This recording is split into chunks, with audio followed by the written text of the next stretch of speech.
dilirik oleh Allah Subhanahu wa taala sehingga kita mendapatkan syafaat Nabi kita Nabi Muhammad sallallahu alaihi wasallam.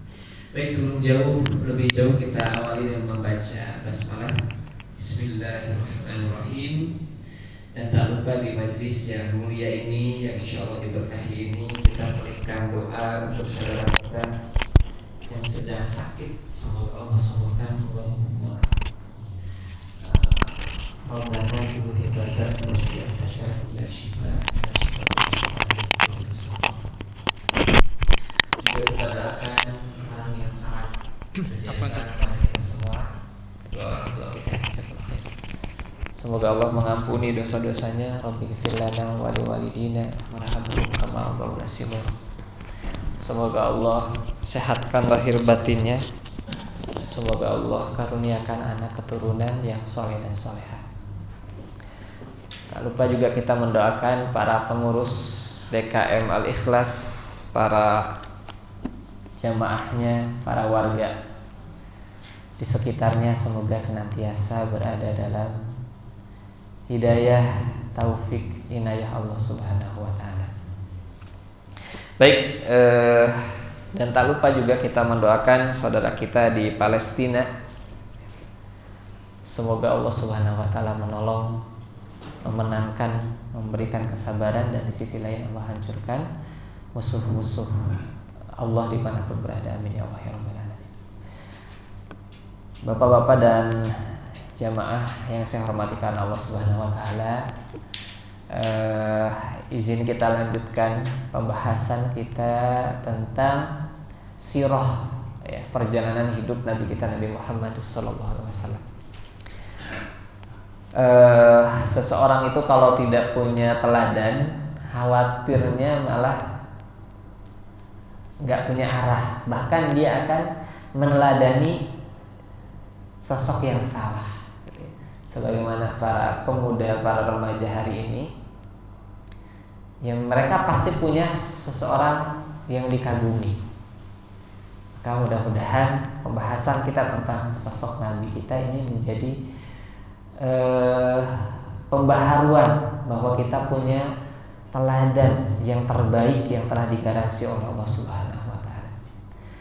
Dan kita merujuk kepada kitab kecil Matan Urjuzah Al-Mi'iyah Ibnu Abil Izz.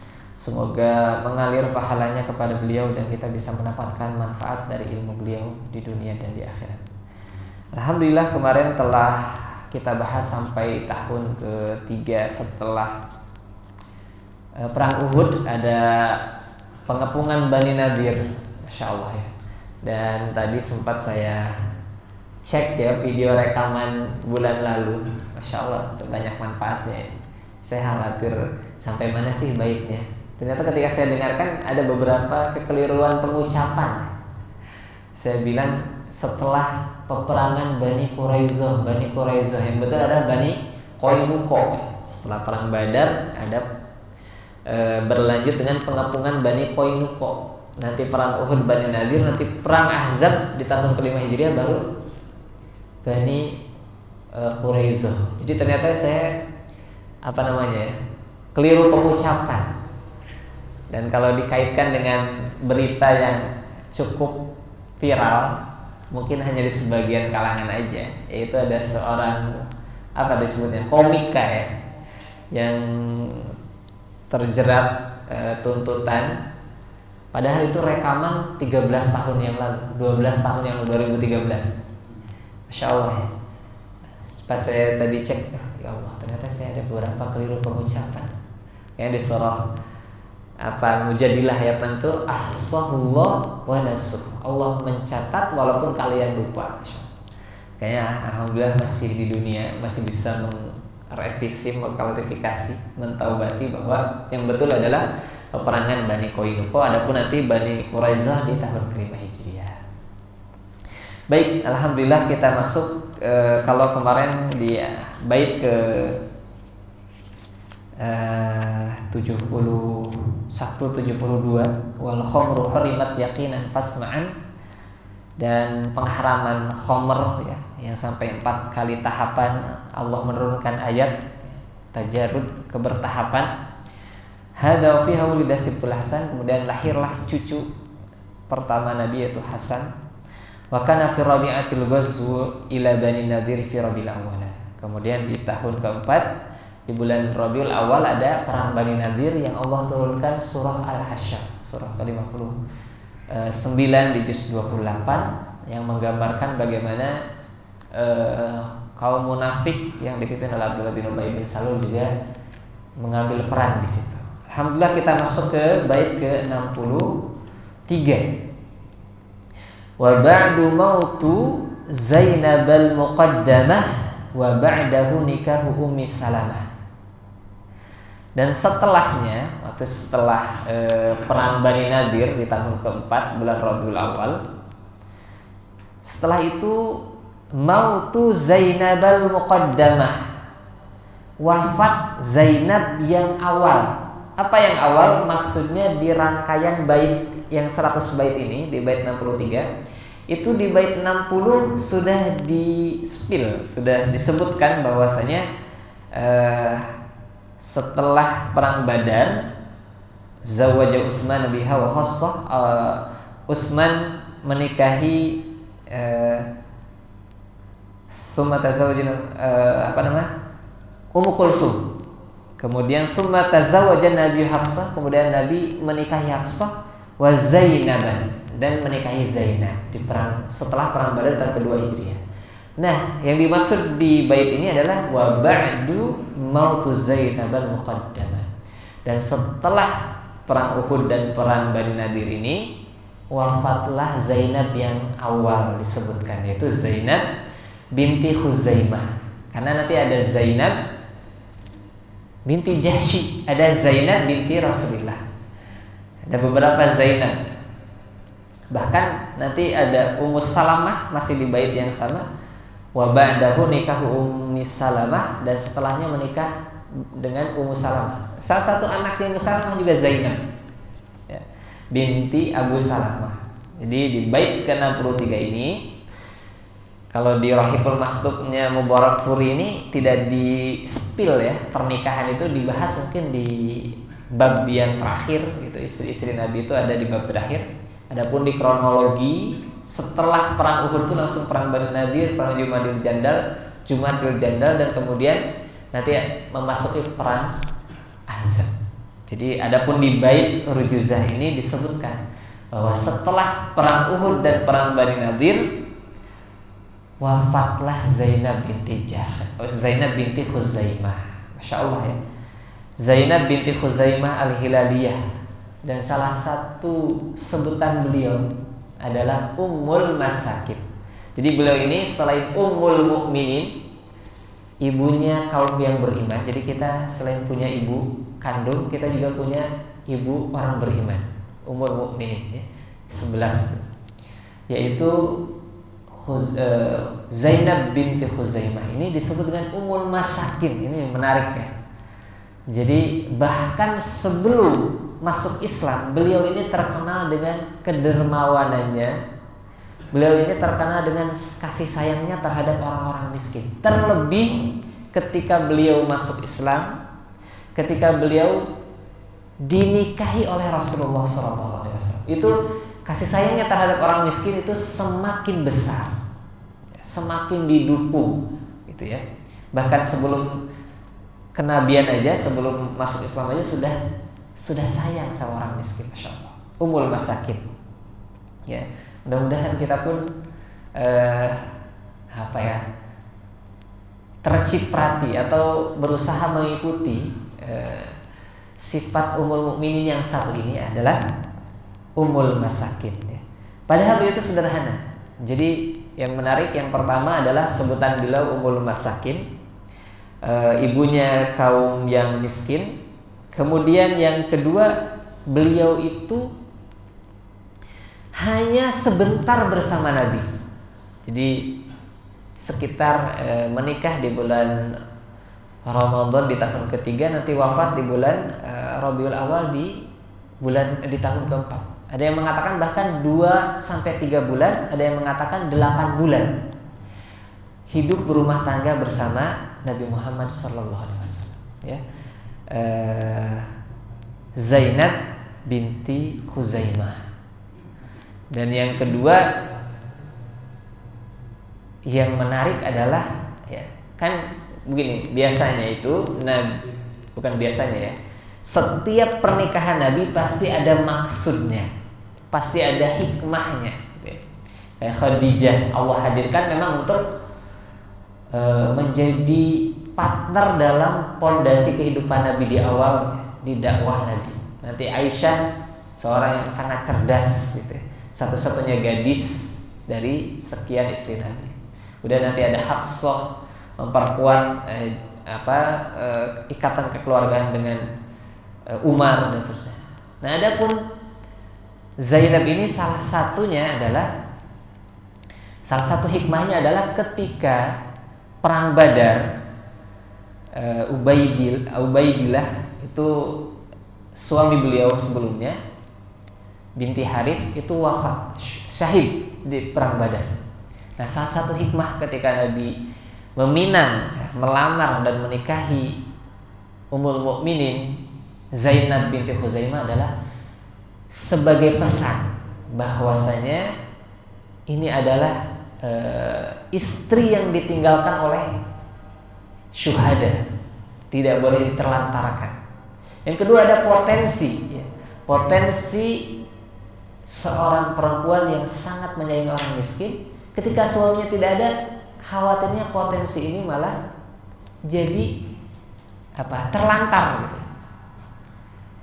Sehingga diantara hikmahnya agar Nabi kemudian memuliakan istri seorang syuhada ini, seorang syahid ini. Yang kedua agar potensi kasih sayang terhadap orang miskin masih bisa berlanjut. Yang ketiga juga agar cara pandang jahiliyah ya, yang merendahkan perempuan itu terhapus ya. Merendahkan janda terhapus. Sehingga Nabi SAW menikahi Zainab. Dan hari ini kalau kita kaitkan ya, saya iseng tadi tanya ke ChatGPT itu angka perceraian ya, di Depok khususnya. Saya belum tahu kalau di Indonesia atau di Jawa Barat itu menampilkan beberapa ribu kasus gitu ya. Berapa ribu kasus, berapa yang akhirnya gugat cerai, akhirnya dan seterusnya dari 2000, 2001 sampai 2024. Dan yang menarik datanya yang terbanyak justru seorang istri yang menggugat suaminya, kemudian terbanyak penyebabnya adalah judol dan pinjol. Ini maksudnya tanpa mengurangi rasa hormat kepada saudara kita yang Allah uji dengan bab percaya ini. Kita melihat bagaimana Nabi Muhammad SAW memberikan pesan kepada umat Islam saat itu dan sampai hari ini bahwa ini perceraian kan beliau ini Zainab itu kalau dalam riwayatnya menikah 2 kali, 1 bercerai, 2 syahid. Tapi Rasulullah kemudian menjaga martabat sang janda ini.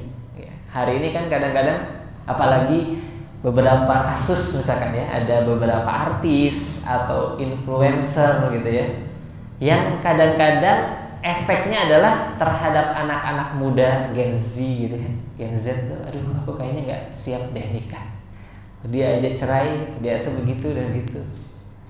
Ternyata ketika cerai dia aman-aman aja. Akhirnya ada juga yang beranggapan ternyata cerai itu nggak apa-apa, gampang lah, kalau nggak cocok sedikit cerai, berat sedikit cerai.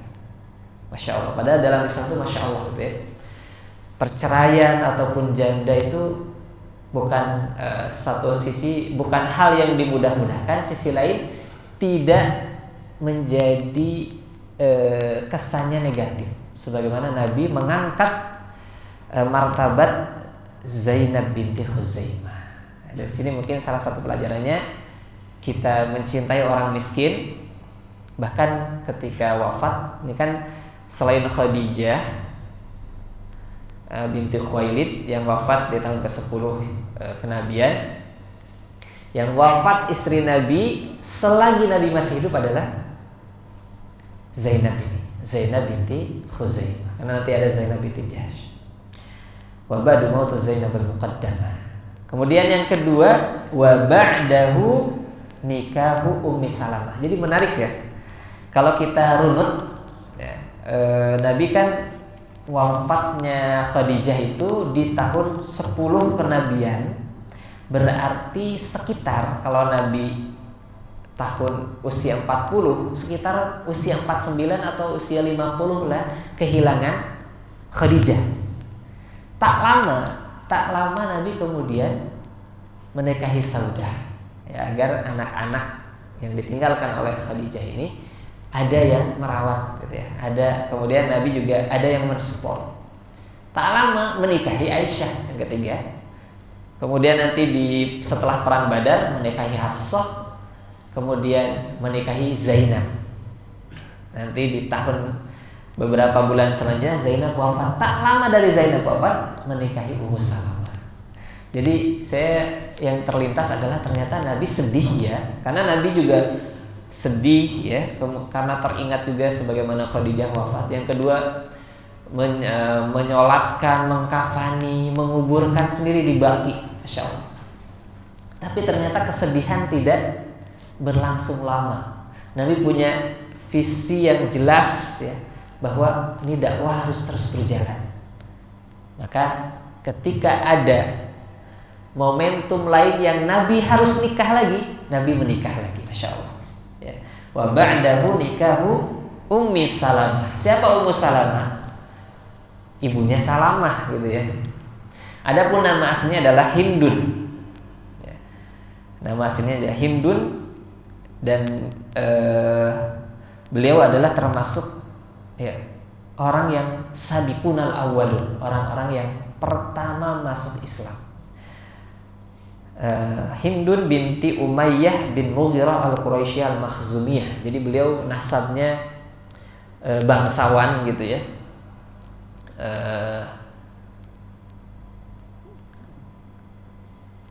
Hindun ini atau dikenal dengan Ummu Salamah ini menikah dengan Abu Salamah ya, yang bernama Abu Salamah bin Abdul Asad bin Mughirah, masih saudara sepersusuan dengan Nabi. Jadi ketika Nabi Muhammad SAW semakin, ketika di Mekah ya, ketika Nabi semakin mendapatkan intimidasi, bahkan perlakuan yang lebih buruk ya, dari Quraisy ya, karena wafatnya Abu Thalib salah satunya, kemudian disusul dengan wafatnya Khadijah, maka kemudian Nabi masih dilindungi oleh Nabi kemudian mencari kan, salah satunya adalah ke Habasyah, mencari tempat untuk berhijrah. Nah, yang di antara orang-orang yang berhijrah pertama kali ke Habasyah adalah Ummu Salamah dan Abu Salamah. Ya. Mereka berhijrah, kemudian di sana hidup damai di negaranya Raja Najasyi di Habasyah, bisa melaksanakan ibadah, kemudian nanti berhijrah ke Madinah, gitu ya. Kemudian nanti Abu Salamahnya ikut perang Badar, kemudian nanti di perang Uhud beliau syahid. Nah di situ kemudian Nabi melihat nih, tentu ada perintah Allah Subhanahu Wa Taala ya. Cuman ada yang jelas terekam dalam ayat Al-Quran, ada yang jelas terekam dalam hadis, ada yang ya Rasulullah didorong gitu oleh Allah Subhanahu Wa Taala untuk menikahi seseorang. Salah satunya adalah Ummu Salamah. Jadi yang menarik, Abu Salamah juga luar biasa ya. Di perang pasca perang Uhud itu beliau masih dikirimkan oleh Nabi brigade Abu Salamah ya. Pasukan untuk mengincar kabilah-kabilah Arab Baduy yang dulu mengkhianati Nabi Muhammad SAW. Tapi lukanya kian parah ya, bekas perang Uhud, kemudian wafat. Nah di dalam hadis riwayat Sunan Abu Dawud disebutkan bahwasanya Nabi Muhammad SAW ketika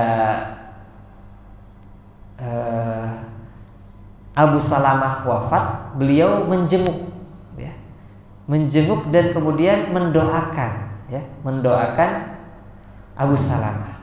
Dan disebutkan di sini falamat tuwafi, ini Ummu Salamah yang meriwayatkan, ya. Ketika wafat Abu Salamah, ya, Rasulullah SAW mendoakan, Allahumma gfir li Abi Salamah, ya Allah ampunilah dosa Abu Salamah, warfa' darajatahu fil mahdiyyin, angkatlah derajatnya bersama orang-orang yang mendapatkan petunjuk, wakhlufhu fi aqibihi fil ghabirin, ya. Dan jadikanlah engkau pengganti bagi keluarganya yang ditinggalkan, ya. Waghfir lana walahu ya rabbal alamin, ampunilah kami dan ampunilah ia wahai Rabb semesta alam. Wafsah lahu fi qabrihi, dan lapangkanlah ia di kuburnya. Wa nawwir lahu fihi, dan cahayailah kuburnya. Itu riwayat Imam Abu Dawud dan Ibnu Majah sahih. Bahkan di riwayat Muslim itu ada tambahan, ketika Nabi SAW masih dari Ummu Salamah yang meriwayatkan, sahih Muslim disebutkan, ketika Abu Salamah meninggal dunia, mata beliau terbuka, ya. Wa qad syaqqa basarahu, terbelah itu maksudnya terbuka gitu, ya. Fa'agmadahu, kemudian Nabi mengulurkan tangannya dan menutupkan mata yang terbuka dengan lembut. Kemudian beliau bersabda, innar ruha idza qubida tabi'ahul basar, sesungguhnya ketika ruh dicabut, kata Nabi, maka mata akan mengikuti ruhnya. Sehingga bisa dimaknai ruh itu dicabutnya ke atas sehingga matanya ngikut gitu, ya. Karena kan kalau ke bawah pasti nggak terbelalak gitu, ya. Sesungguhnya ketika ruh dicabut, mata akan mengikuti ruh tersebut. Makanya Nabi tadi menutup. Kemudian fadhajja nasun min ahlihi, keluarganya menangis, ya, ketika Nabi sudah memastikan wafatnya Abu Salamah. Kemudian Nabi setelah memberikan nilai memberikan ilmu bahwa mata mengikuti ruh, Nabi menambahkan, la tad'u ala anfusikum illa bi khair, janganlah kalian berdoa kecuali dengan kebaikan, fa innal malaikata yu'minuna ala ma taqulun, karena malaikat mengaminkan apa yang kalian ucapkan. Jadi di antara adab ketika kita hadir bertakziah kepada orang yang wafat atau keluarga yang wafat adalah doakan yang baik-baik. Walaupun mungkin kita tahu sebagian aibnya, tapi kata Nabi, janganlah kalian berdoa kecuali dengan kebaikan, karena malaikat mengamini apa yang kalian ucapkan. Ini dalam hadis riwayat Muslim. Ada tambahan lagi. Ummu Salamah kemudian bertanya, wahai Nabi, apa sebaiknya aku doakan? Maka kata Nabi, inna lillahi wa inna ilaihi raji'un, dan tambahnya, Allahumma ajurni fi musibati wa akhlif li khairan minhu. Setelah inna lillahi wa inna ilaihi raji'un, ya Allah, berikanlah pahala atas musibah yang menimpaku dan gantilah dengan yang lebih baik. Kayak Ummu Salamah dalam riwayatnya disebutkan sempat ragu lah, kayaknya nggak ada yang lebih baik dibandingkan suamiku ini, masya Allah. Beliau meninggalkan 4 anak, ya, salah satu ada Umar, ada Zainab, ada siapa namanya itu. Kemudian di salah satu riwayat itu sempat Abu Bakar melamar ketika masa idahnya habis, tapi bagi Ummu Salamah nggak membuka pintu hatinya. Umar pun demikian, dan yang terakhir adalah Nabi Muhammad SAW. Ya. Kemudian kata Ummu Salamah, saya dulu sempat ragu siapa yang lebih baik. Ternyata Allah mendatangkan Nabi Muhammad SAW. Dan kemudian beliau mengatakan, ya, ketika meminang lewat anak laki-lakinya itu, sampaikan kepada Nabi bahwa aku ini memiliki banyak anak dan aku ini pencemburu, gitu, ya. Terus kata Nabi, rizki anak itu Allah yang jamin, adapun pencemburu semoga Allah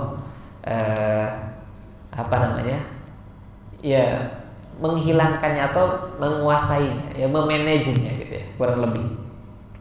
Tapi yang menarik adalah doa ini. Doa ini bisa kita praktekkan. Bukan hanya saat kehilangan keluarga, bisa juga hal-hal yang lain. Inna lillahi wa inna ilaihi raji'un. Siapa seorang muslim yang tertimpa musibah kemudian berdoa ini, kata Nabi, maka Allah akan ganti dengan yang lebih baik.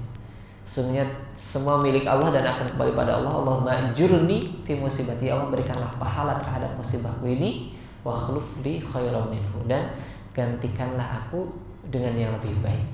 Ya walaupun mungkin sebetulnya aku kan ada ya riwayatnya itu kan ada riwayatnya juga nih di 365 sahabiah Syekh Mahmud Al-Misri disebutkan bahwasanya ada dialog tuh. Abu Salamah bilang, ini masih sehat, masih belum dalam kondisi sakaratul maut. Wahai istriku, nanti kalau aku wafat kamu nikah lagi nggak? Terus kata istrinya, enggak, karena aku mendengar kalau seorang meninggal kemudian yang menikah lagi akan bertemu di surga gitu ya, dengan suaminya atau dengan pasangan. Tapi kata Abu Salamah, nggak usah, kamu nggak usah seperti itu. Kalau menikahnya kali nikah lagi, insya Allah. Dan ternyata di kemudian hari dinikahi oleh Rasulullah SAW. Kemudian yang tak kalah penting dari doa Ummu Salamah ini yang diajarkan oleh Nabi Muhammad SAW adalah Ummu Salamah ini adalah nama yang muncul ketika perjanjian Hudaybiyah nanti di tahun ke-8. Jadi ketika itu Nabi mau umroh ya ke Mekah, lalu kemudian orang Mekah menghambat, nggak boleh umroh. Lah kita nggak akan perang, kita akan umroh. Enggak, pokoknya ada perjanjian nanti ya, namanya perjanjian Hudaybiyah. Tapi nama Ummu Salamah ini muncul, menarik di sini. Ketika Nabi menerima klausul perjanjian dari Quraisy, kan terkesan sangat menguntungkan Quraisy, musyrikin Quraisy, dan sangat merugikan muslimin. Ya, saat itu salah satunya begini, kalau ada orang Islam yang pindah ke Madinah, balikin lagi ke Mekah. Tapi kalau ada orang yang dari Madinah pengen ke Mekah, maka dia nggak boleh balik lagi. Salah satunya begitu ya. Selainnya adalah nggak boleh umroh tahun ini, tahun depan, ya. Atau tahun-tahun kemudian. Dan gencatan senjata 10 tahun gitu ya. Nanti mungkin ada pembahasan khusus. Sampai-sampai Umar itu, kok Nabi menerima sih gitu. Wahai Nabi, bukankah kita ini berada dalam pihak yang benar? Iya. Bukankah Allah akan memenangkan agama ini? Iya. Kenapa Nabi nurut? Insya Allah. Terus kata Nabi, ya, aku ini Nabi, Rasul Allah. Allah nggak akan mengecewakan kita. Bukankah kau bilang di mimpimu kalau kita akan umroh tawaf? Tapi aku nggak bilang tahun ini kan? Ini menarik gitu ya. Nah, yang singkat cerita, para sahabat kecewa karena tidak bisa umroh kembali ke Mekah saat itu. Tapi kemudian ketika Nabi tahallul, ya, sebagai bagian dari rangkaian umroh saat itu, walaupun nggak sampai ke tawaf, itu nggak ada satupun sahabat yang mengikuti. Yang menarik adalah ketika Nabi masuk ke tenda di Hudaybiyah itu, yang sedang membersami Nabi adalah Ummu Salamah. Nabi curhat, Masya Allah ya. Sekali Nabi Muhammad SAW masih perlu sosok curhat kepada istri. Sedih gitu. Kenapa? Itu sahabat-sahabat ngambek, kurang lebih begitu ya. Mereka kecewa dengan keputusan gak jadi umroh. Maka kata Ummu Salamah, ini menunjukkan cerdasnya Ummu Salamah. Udah gini aja, sekarang kau langsung aja tahallul, kemudian langsung haji, menyembelih hewan sebagai bentuk kafarat bagian dari umroh itu. Masya Allah, dan ternyata betul sarannya Ummu Salamah, gitu. Sehingga para sahabat mengikuti. Ini Masya Allah ya. Wa ba'dahu nikahu Ummu Salamah. Ini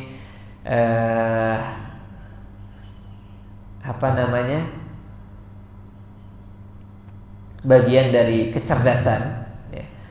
Yang pertama, sama ya, bahwasanya Nabi mengangkat derajat janda, kemudian melindungi anak-anak yatim yang ditinggal ayahnya. Terlebih ayahnya Abu Salamah adalah orang-orang yang pertama kali, termasuk orang yang pertama kali masuk Islam, berjuang untuk Islam, kemudian syahid setelah perang Uhud. Maka Nabi kemudian menikahi sebagai penghormatan untuk perjuangan, ya. Bukan hanya suaminya, bahkan Ummu Salamahnya juga. Kemudian juga melindungi secara sosial seorang ibu dengan beberapa anak yatim, ya, memberikan pendidikan, nafkah dan seterusnya. Kemudian juga sebagaimana tadi ya, bahwa Zainab binti Khuzaimah itu ya, kalau dibilang paling cantik enggak gitu ya, karena ada yang lebih cantik, ada Aisyah, bahkan ada Ummu Salamah juga dalam riwayat itu cantik gitu ya. Kemudian paling muda juga enggak, ada Aisyah. Tapi yang di garis bawahi dari Zainab adalah tentang umul masakinnya, bahwa yang mulia, yang takwa, yang di sisi Allah dihargai sehingga Nabi menikahinya adalah karena ia beramal soleh menyayangi orang miskin. Sebagaimana Ummu Salamah ini juga, ya, bahwa Ummu Salamah dengan perjuangannya, ya, sehingga dilihat di sini kan anaknya 4 gitu ya. Kemudian juga kalau tadi kan Zainab binti Khuzaimah itu lahir dalam sebuah riwayat itu 13 tahun sebelum kenabian. Berarti kalau kenabian itu usia Nabi 40 tahun, nah, dia berarti di saat Nabi 40 tahun dia 13 tahun gitu ya. Kemudian Nabi 13 tahun di Mekah, berarti 53 tahun, berarti 13 sama 13 26 gitu ya. Kemudian di Madinah menikahi Zainab itu di tahun setelah perang Badar, berarti tahun kedua atau ketiga, berarti sekitar tambah 3, 29 tahun Zainab binti Khuzaimah. Jadi sebenarnya janda yang gak tua-tua banget gitu ya, 30 tahun gitu, atau 29 tahun. Kemudian meninggal bersama Nabi sekitar 2-8 bulan saja. Begitupun Ummu Salamah. Jadi kalau ada narasi jandanya tua dong kalau mengikutin Nabi nikah, enggak juga sih. Karena kalau kita baca secara detail ternyata janda iya, tapi dia masih enggak tua-tua amat, itu sekitar 30 tahun. Karena mungkin dulu nikahnya lebih awal gitu ya. Begitupun Ummu Salamah. Dan memang selain menikahi janda ini, punya banyak anak Ummu Salamah itu, ya. Dan tadi di antara kendala beliau adalah cemburuan. Makanya kata Nabi, sehingga Nabi kalau karena syahwat ya, ngapain aku nikahin yang cemburuan, punya banyak anak pula gitu ya. Tapi Nabi bukan karena itu, ya. Karena ada misi-misi tertentu. Salah satunya tadi ya, pemuliaan terhadap syuhada Uhud, ya, terhadap para mujahid dan termasuk beliau. Dan kemudian kecerdasan Ummu Salamah terlihat ketika di perang Hudaybiyah, ya, di perjanjian Hudaybiyah, ya. Lembut, penyabar. Kan kadang-kadang begitu ya. Kadang-kadang kita perlu POV yang lain gitu, karena kita terlalu bergumul dengan masalah sehingga hal yang sederhana kadang-kadang tidak terlihat gitu ya. Ini perempuan yang cerdas. Kemudian juga ada doa ya, bahwa gantilah aku dengan yang lebih baik. Ternyata Allah menyiapkan Nabi Muhammad SAW. Kemudian Allahumma jurni fi musibati wa khlif li khairan minha atau minhu, itu juga secara umum bisa kita ambil ya, bisa kita praktekkan. Ya, walaupun pengganti itu memang nggak mesti menurut kita lebih baik ya. Bisa jadi mungkin harusnya menurut Allah Subhanahu wa taala. Dan beliau adalah salah satu rujukan ya. Para sahabat yang lain bertanya gitu ya, meriwayatkan beberapa hadis, ratusan hadis. Ini kan hikmah ya, ketika Nabi menikahi Ummu Salamah gitu ya. Baik, itu satu bait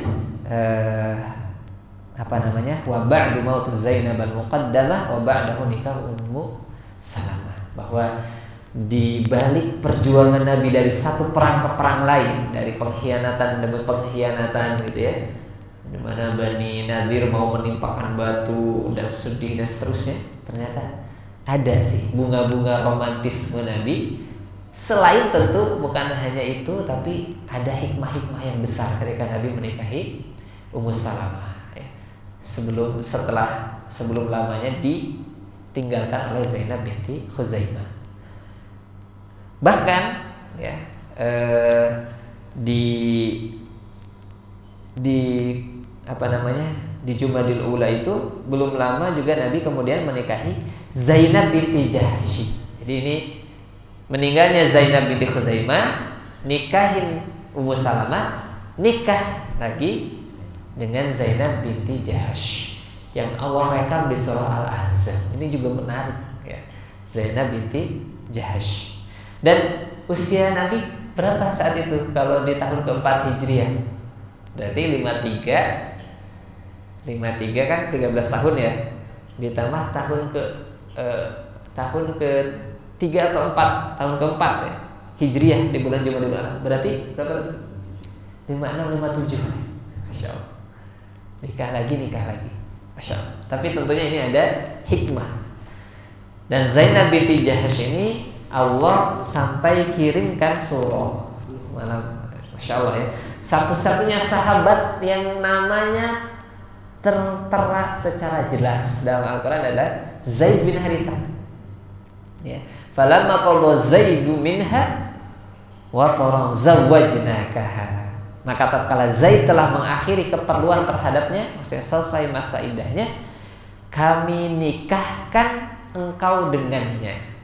Jadi Zainab ini awalnya kan dinikahkan Nabi dengan Zaid, anak angkat Nabi, dikasih dari Khadijah, yang belakangan kemudian Allah hapus ya.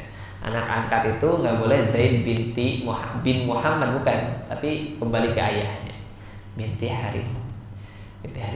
Kemudian nikah sama masih sepupuan dengan Nabi ya, yaitu Zainab binti Jahsy ya. Dan saat itu tidak adat jahiliyah tidak boleh ayah angkat menikahi istrinya anak angkatnya, ex, walaupun udah mantan, nggak boleh ya. Dan inilah yang dihapus oleh Allah Subhanahu wa Ta'ala di rangkaian surah Al-Ahzab ya.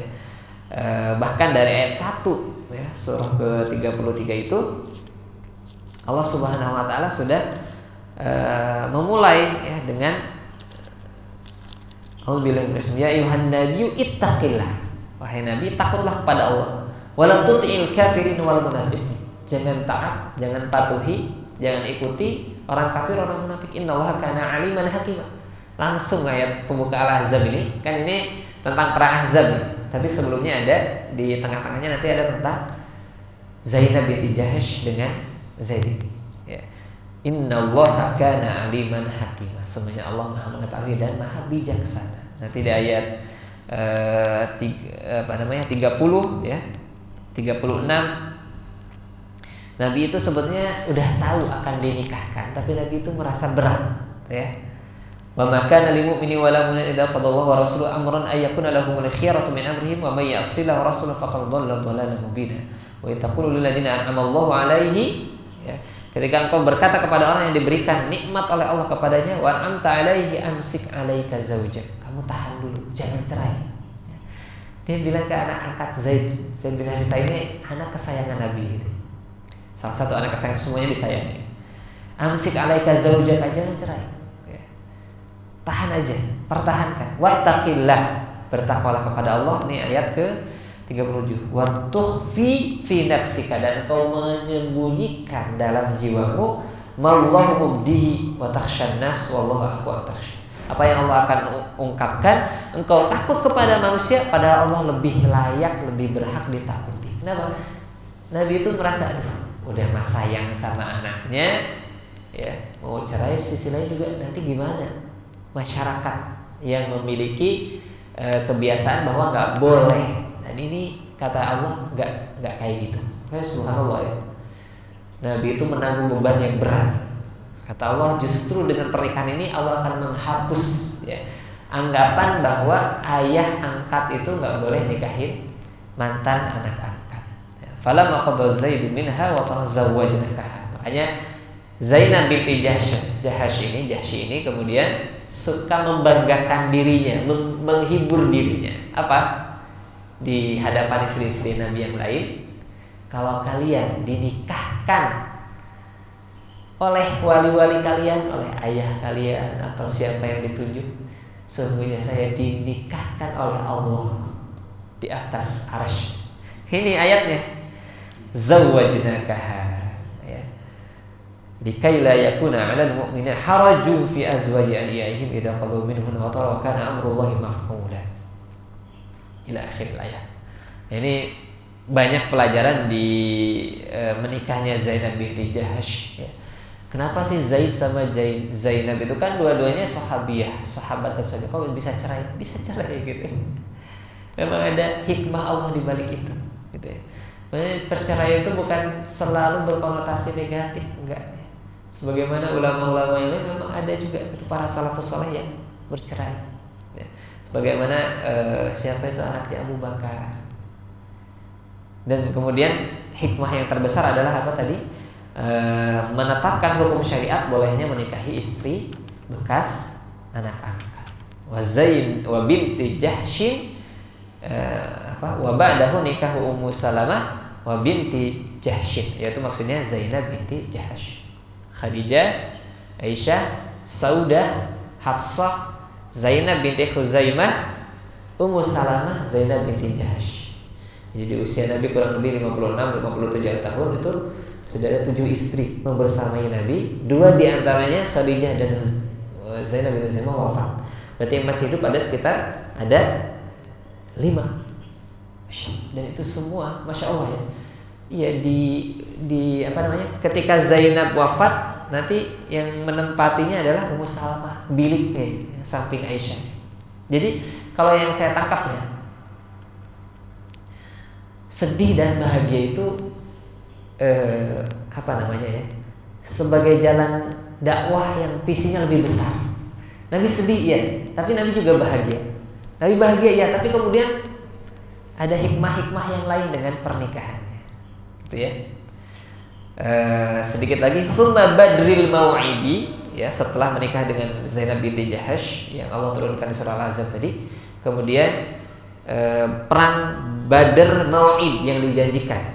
Badar itu kan terjadi 3 kali ya.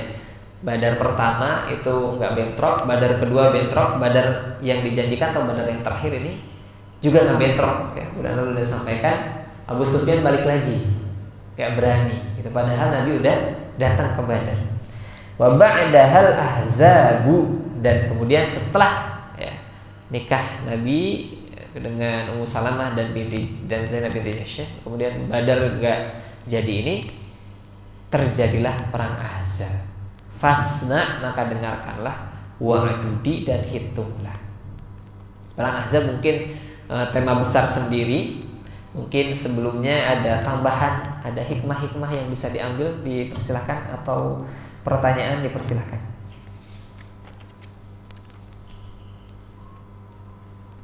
Bismillah. Ya. Kalau Rasulullah itu setiap mau menikah itu berdasarkan perintah atau menurut kehendak dari Rasulullah? Iya, Masya Allah, tabarakallah. Bismillahirrahmanirrahim. Bahwasanya apa yang dilakukan oleh Nabi itu senantiasa atas bimbingan Allah. Cuman memang ada yang jelas ya, disuruh di surah Al-Ahzab, bahkan dibaca sampai akhir zaman oleh seluruh muslimin, jelas ayatnya. Ada juga Nabi melalui mimpi ya, menikahi Sofiyah binti Huyai, kemudian juga menikahi Aisyah ya, yang bermimpi berkali-kali. Adapun di Ummu Salamah atau di Zainab, Ummu Salamah terutama atau Zainab binti Jahsy ini, Zainab binti Khuzaimah, kalau Zainab binti Jahsy itu sudah ada yang ketujuh, ada Al-Ahzab, di surah Al-Ahzab.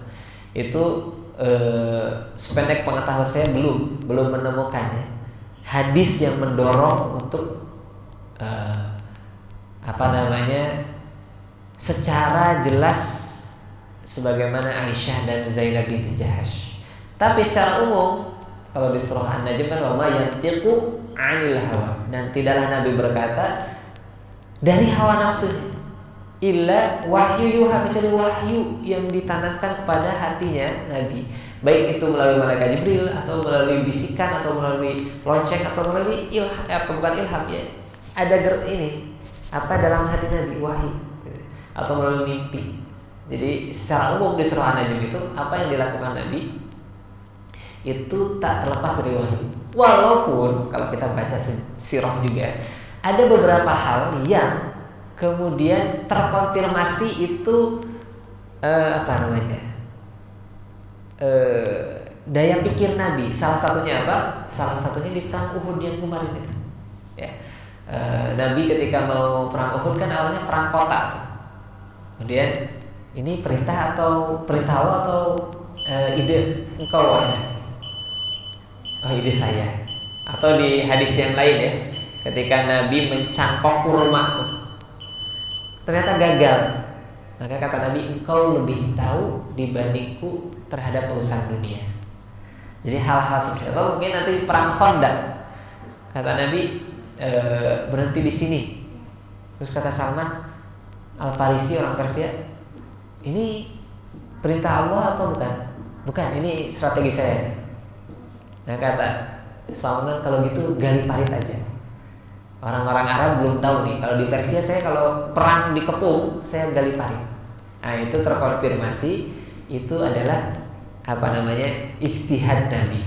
Jadi memang di satu sisi Nabi kayak perang Uhud gitu ya, itu mengatakan ini hasil daya pikir saya. Tapi pada umumnya itu senantiasa dibimbing oleh wahyu. Bahkan ketika Nabi salah sekalipun, dalam tanda kutip salahnya Nabi itu bukan salah maksiat ya. Contoh ketika Abdullah bin Umi Maktum ya, di surat Abasa itu kan Nabi sedang berdakwah, Umi Maktum datang, Nabi menyeritkan dahi doang, tapi bagi Allah itu kesalahan. Kenapa? Harusnya nggak membeda-bedakan. Kan nggak salah juga, beliau buta, beliau nggak tahu Nabi lagi apa, tapi bagi seorang Nabi Muhammad itu sebuah kesalahan. Salah karena istihad beliau mengeritkan dahi, tapi langsung Allah luruskan. Di surah Abasa itu yang disebutkan maksud terpelihara dari kesalahan, gitu ya. Nah itu bab nikah, bab poligami yang mungkin sebagian masyarakat hari ini menjadi cibiran, menjadi ejekan, menjadi candaan, bahkan menjadi berkonotasi negatif. Padahal kalau kita baca, Masya Allah, tidak ada satupun pernikahan Nabi kecuali situ ada hikmah-hikmahnya. Ya. Jadi kalau sama kayak Sofiyah binti Huyai itu kan sama Yahudi itu gontok-gontokan, tapi ketika nikahin anak pemimpin Yahudi itu langsung reda. Masya Allah, untuk menunjukkan bahwa kalian tuh bisa kok masuk Islam, kalian bisa diterima dengan Islam. Masya Allah. Jadi sekali lagi bukan karena nafsu syahwat yang sebagaimana dituduhkan oleh para musuh-musuh Islam. Wallahu a'lam bishawab. Mungkin untuk perang Ahzab atau perang Khandaq mudah-mudahan bisa kita bahas di lain kesempatan. Sekali lagi mudah-mudahan kita bisa mengikuti jejak Nabi dan mengambil pelajaran dari Ummul Mukminin ya, Ummul Masakin Zainab binti Khuzaimah ataupun Ummu Salamah dengan kesabarannya, perjuangannya bersama Abu Salamah yang kemudian berbalas baik, yaitu dinikahi oleh Rasulullah, dan kemudian Zainab binti Jahash yang Allah sampai menurunkan ayat di surah Al-Ahzab, salah satunya adalah mengedepankan perintah Allah dibandingkan rasa takut dalam diri sendiri. Wallahu a'lam bishawab. Kita cukupkan dengan doa kafaratul majlis. Subhanakallahumma wa bihamdika asyhadu an la ilaha illa anta astaghfiruka wa atubu ilaik. Mohon maaf atas segala kekurangan. Terima kasih atas perhatiannya. Billahi taufiq wal hidayah. Wassalamualaikum warahmatullahi wabarakatuh.